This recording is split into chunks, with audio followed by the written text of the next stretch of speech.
this is Dr. Michelle, and I want to welcome you to another episode of Tab Talks. It's our last episode this year, and we are so excited that all of you have been such dedicated fans. So we're getting ready to do our 2022 year in review. Some of these things are going to make you angry, cry, and just kind of scratch your head a little bit. But we hope that you enjoy tonight's show. We've got some great programming lined up for 2023 and some exciting announcements. So thank you for being a great fan. Leave us comments.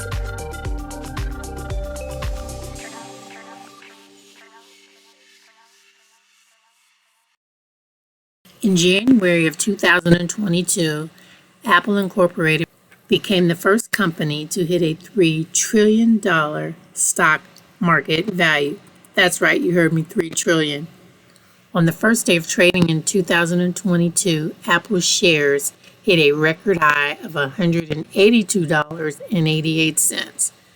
Now touted as the world's most valuable company, investors appear confident that consumers will continue to purchase whatever Apple builds.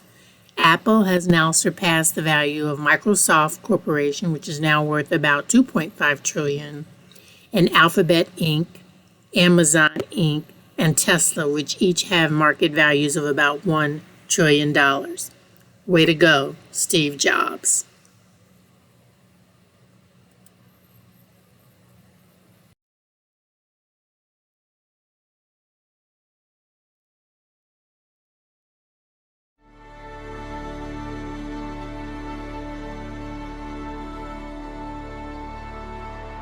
This is the second day of what has become known as the invasion of Ukraine.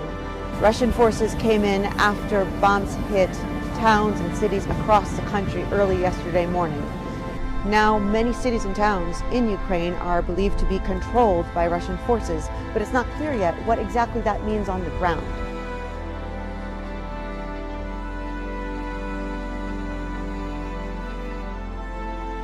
Russia is terrorist! Russia is terrorist! Russia is terrorist!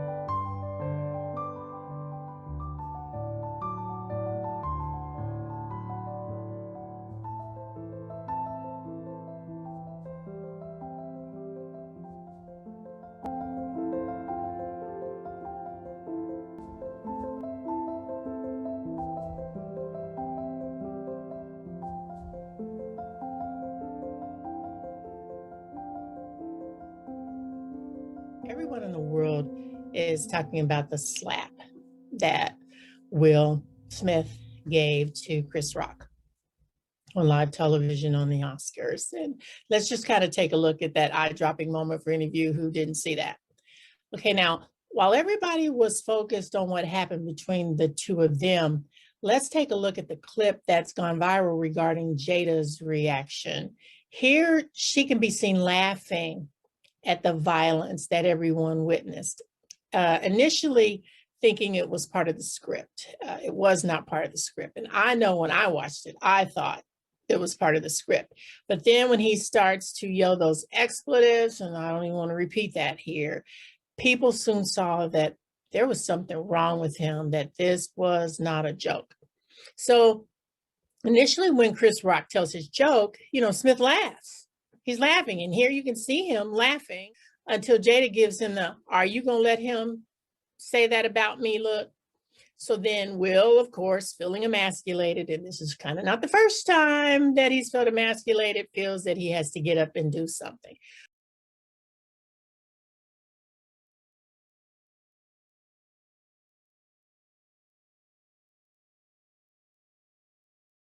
Hey, I don't know about everybody else, but I certainly want to give a big whoa to watching the confirmation hearings with Ketanji Brown Jackson.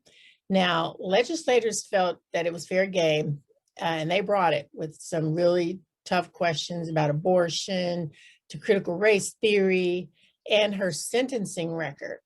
And I think that she demonstrated such poise and candor that really commanded attention. You know, as the first African American woman nominee for the highest court in the land in its 232-year history, mind you, and also the second working mother to be confirmed, Judge Jackson has just had a stellar career as a federal court judge.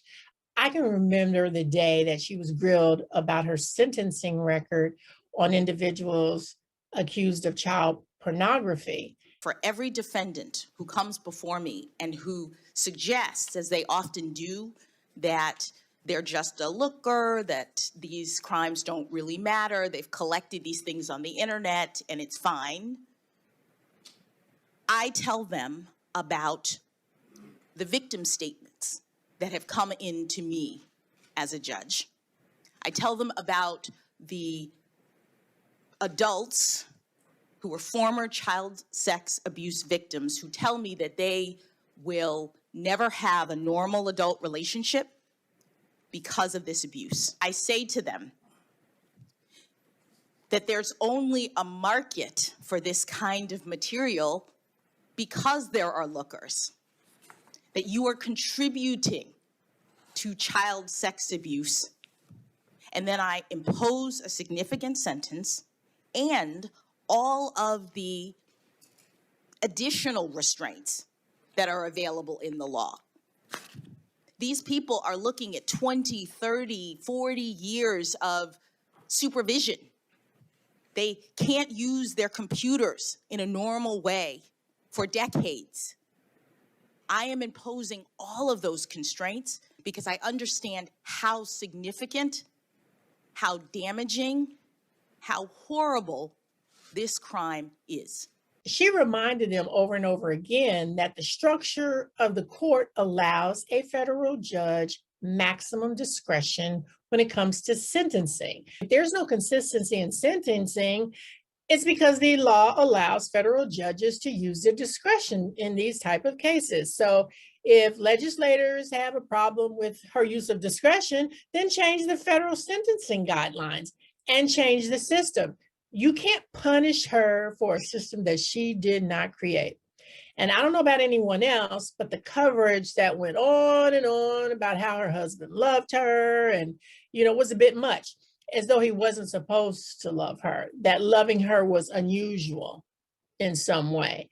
And I don't know that I've ever seen so much emphasis on the spouse and the relationship during a Supreme Court justice confirmation hearing, basically to suggest that biracial marriage is an anomaly. It's just simply not true. I think what I find most interesting and just amazing about the Honorable Judge Ketanji Brown Jackson is that she is a beautiful Black woman wearing a culturally specific hairstyle. And I think that that challenges every critique of women of color that we've had to deal with for decades when we wear natural hair or when we wear braids.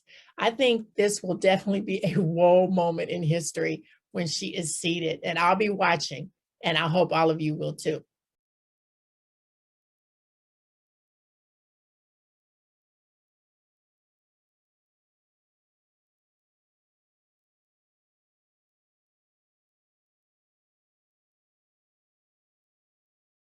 The 245 GSV 417 is going to be at Alexandria College. Active Multiple shooter. victims down. A gunman or gunmen killing or attempting to kill people in a confined, populated area. Students, parents, teachers are asking why today after a bloody rampage plunged this campus into tragedy. Good evening, fellow Americans. I'd hoped when I became president, I would not have to do this again. Another massacre, Uvalde, Texas, an elementary school. Beautiful, innocent, second, third, fourth graders. And how many scores of little children who witness what happened see their friends die as if they're on a battlefield, for God's sake.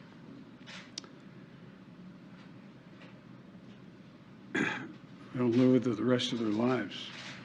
Since 2006, the U.S. has averaged an active shooter event with 4 or more deaths every 2.9 months. And we have to look at our politicians to see what they have to say about it. And I'm going to share. What are we doing? What are we doing? Just days after a shooter walked into a grocery store to gun down African American patrons, we have another Sandy Hook on our hands. What are we doing? There have been more mass shootings than days in the year. Our kids are living in fear every single time they set foot in a classroom because they think they're going to be next. What are we doing? Why do you spend all this time running for the United States Senate? Why do you go through all the hassle of getting this job, of putting yourself in a position of authority, if your answer is that as this slaughter increases, as our kids run for their lives, we do nothing? What are we doing? Why are you here? If not to solve a problem as existential as this. This isn't inevitable. These kids weren't unlucky. This only happens in this country and nowhere else. Nowhere else do little kids go to school thinking that they might be shot that day. Nowhere else do parents have to talk to their kids, as I have had to do, about why they got locked into a bathroom and told to be quiet for 5 minutes just in case a bad man entered that building. Nowhere else does that happen except here in the United States of America, and it is a choice. It is our choice to let it continue.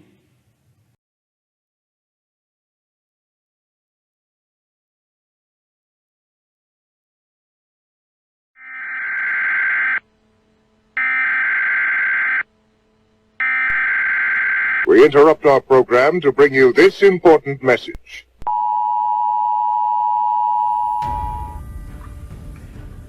On June the 24th, 2022, the Supreme Court struck down Roe versus Wade, ending 50 years of federal abortion rights by a 5-4 decision.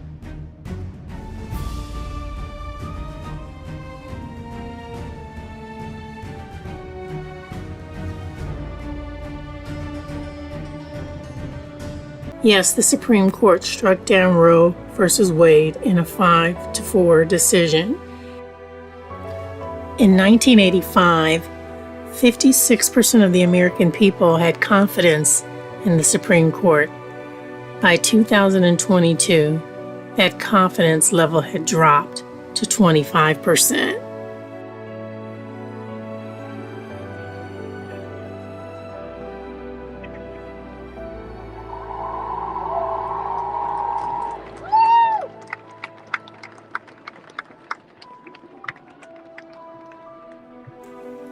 Since 1973, more than 60 million legal abortions have occurred in the United States. It is estimated that a complete recriminalization of abortion would result in perhaps as many as 440,000 additional births per year.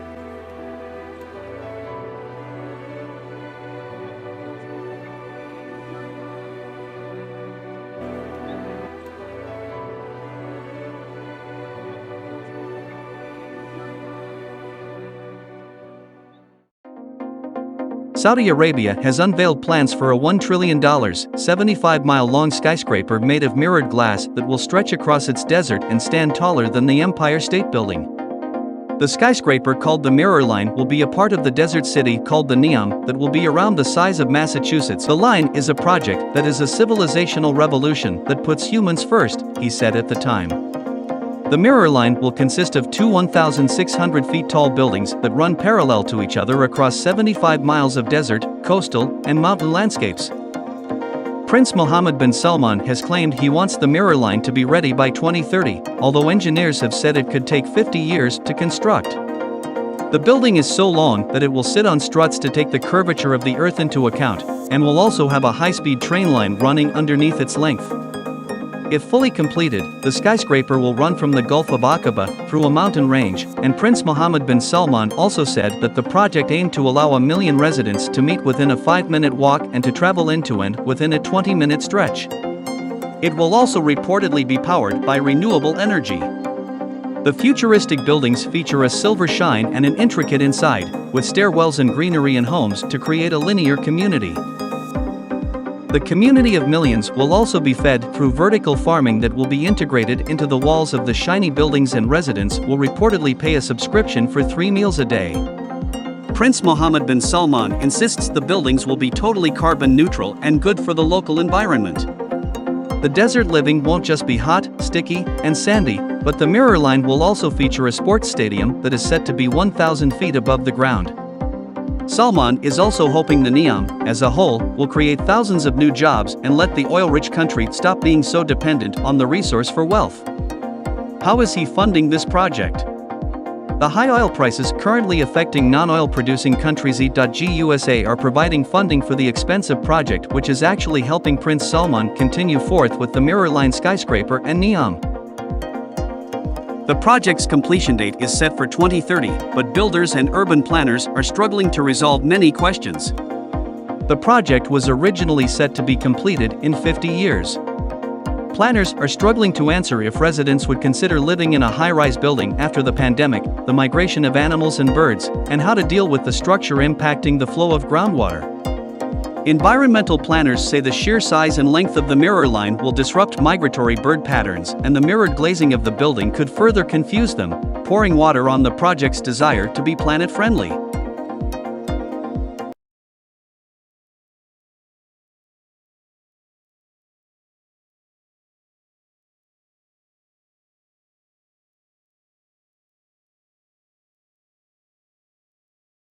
Questions about when life begins have been hot topics for a while now, but there are also questions about when life ends. And a new study, in which cellular activity has been restored in pigs an hour after death, raises new questions about when dead actually means dead. It may also eventually extend medical science's ability to keep humans alive, revolutionize organ transplants, and even have implications for cryopreservation and biostasis. Advances in resuscitation have already moved the boundaries of life and death, making it possible to revive someone several minutes after the heart stops beating. However, bringing someone back an hour or more after a fatal ischemic injury, such as a stroke or heart attack, has been far beyond our capabilities. Now, a new Nature study from Yale scientists shows that may change. The scientists created a technology called OrganX, which has a lot in common with a heart-lung machine, but it reperfuses the body with a special solution that contains nutrients, drugs, various restorative molecules, and also some original blood from the patient, in this case, a pig. Back in 2019, the same group of scientists made headlines around the world after they reported restoring cellular functions in a pig brain 4 hours after death using a similar method known as BrainX. This time, the researchers attempted the experiment with a complete body. To reduce the possibility of animal suffering, the pigs were anesthetized, and then their hearts were stopped. After an hour of being effectively dead at room temperature, the pigs' bodies were connected to OrganX machines and reperfused with the OrganX solution. The researchers used 2 other groups as controls, pigs that were put on a regular ECMO machine, and pigs that had their blood flow restored almost immediately after it was interrupted, known as the 0-hour group. Using the ECMO system 1 hour after death resulted in very low blood flow, while OrganX machines were able to restore normal flow and resulted in adequate oxygenation of the whole body.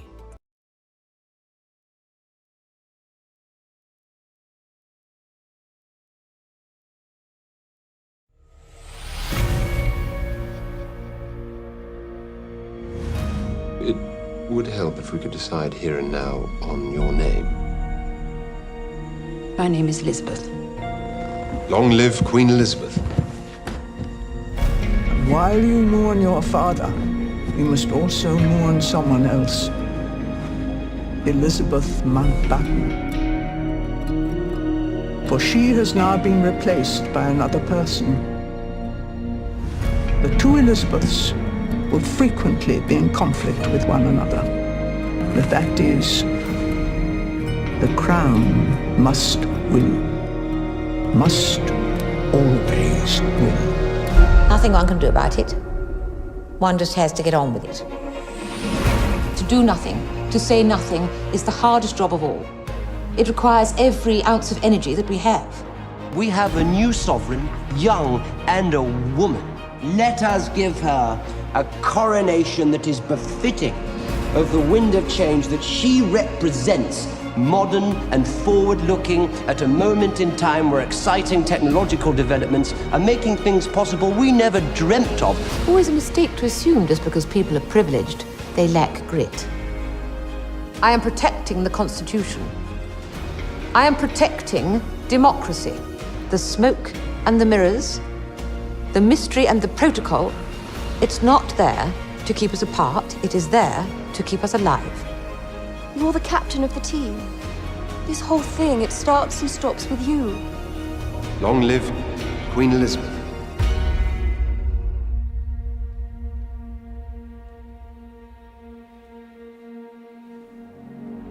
She's the oxygen we all breathe. The essence of all our duty.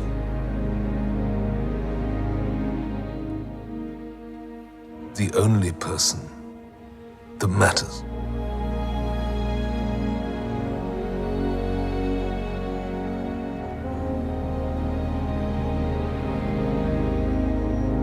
We should take comfort that while we may have more still to endure, better days will return. We will be with our friends again. We will be with our families again. We will meet again. But for now, I send my thanks and warmest good wishes to you all.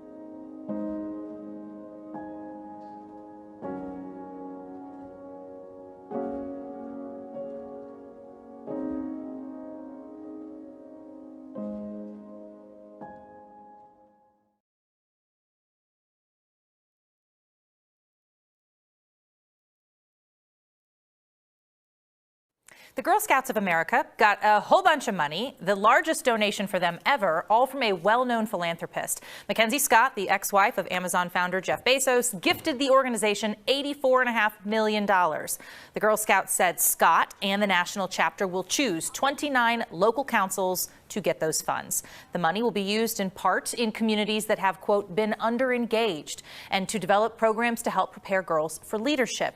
And the group said there'll also be an expanded focus on career readiness and mental wellness.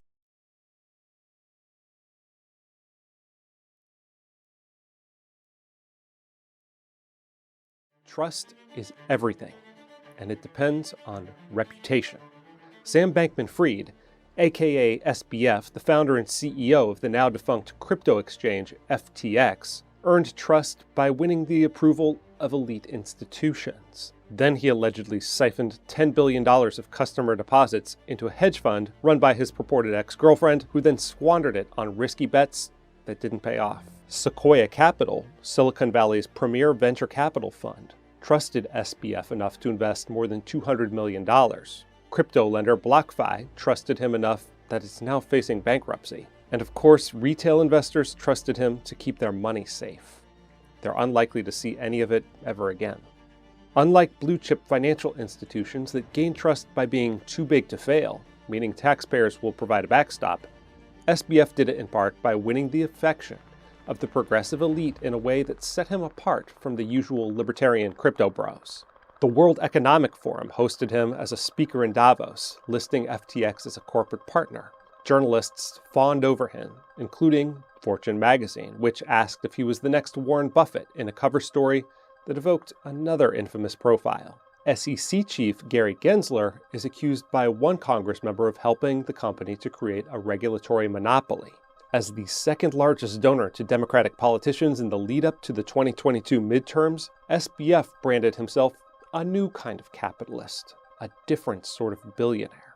The guy you see next to me is the most generous billionaire in the world. I wanted to get rich not because I like money, but because I wanted to give that money to charity. Sam is not a traditional billionaire because he believes in the concept of earn to give.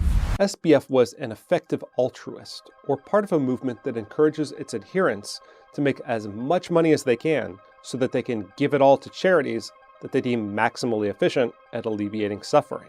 So the ethics stuff, mostly a front? Asked Vox reporter Kelsey Piper after FTX filed for Chapter 11. Yeah, replied SBF. It's what reputations are made of to some extent. I feel bad for those who get fucked by it. By this dumb game we woke Westerners play, where we say all the right shibboleths and so everyone likes us. Real effective altruism might be a legitimate method for deciding which charities to support with money that was earned honestly, but SBF is an alleged fraudster who represented the antithesis of Milton Friedman's claim that the social responsibility of business is to increase its profits, which the Nobel Prize-winning economist wrote about in a 1970 New York Times Magazine essay. It's an especially important message at a moment in which special interest groups are bullying companies to adhere to an investment strategy called Environmental, Social, and Governance, or ESG, which prioritizes social goals over return on investment. The SEC is gearing up to regulate SEG ratings, threatening to turn this trendy stakeholder capitalism into a quasi-governmental program. Friedman believed that philanthropy was a social good, but not when it involves corporate executives spending shareholders' money. And he asserted that the one social responsibility of business is to increase its profits so long as it stays within the rules of the game, which is to say, engages in open and free competition without deception or fraud, which is exactly what SBF is now accused of.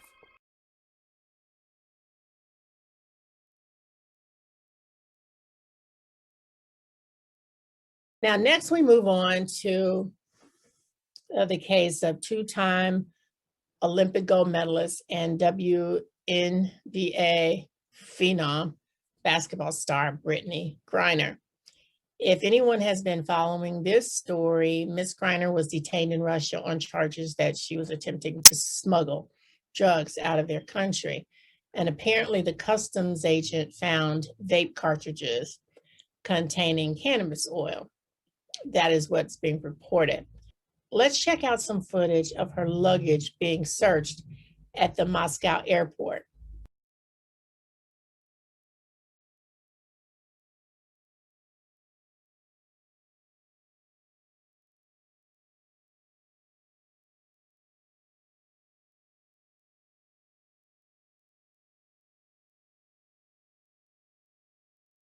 This all-star athlete, who has been featured all over the world as the face of women's basketball, is now pictured like this, a mugshot. Now, I've talked to quite a few people about this, and I've heard quite a few opinions. Some have been pretty harsh. And while I agree that when you're in someone else's country and you're traveling abroad, you have to obey the laws of that country, I don't agree that she deserves what happened to her because she's in Russia. I think that people should have the right to pursue their dreams and their goals. We interrupt our program to bring you this important message. WNBA star Brittany Griner on her way home. She has been freed.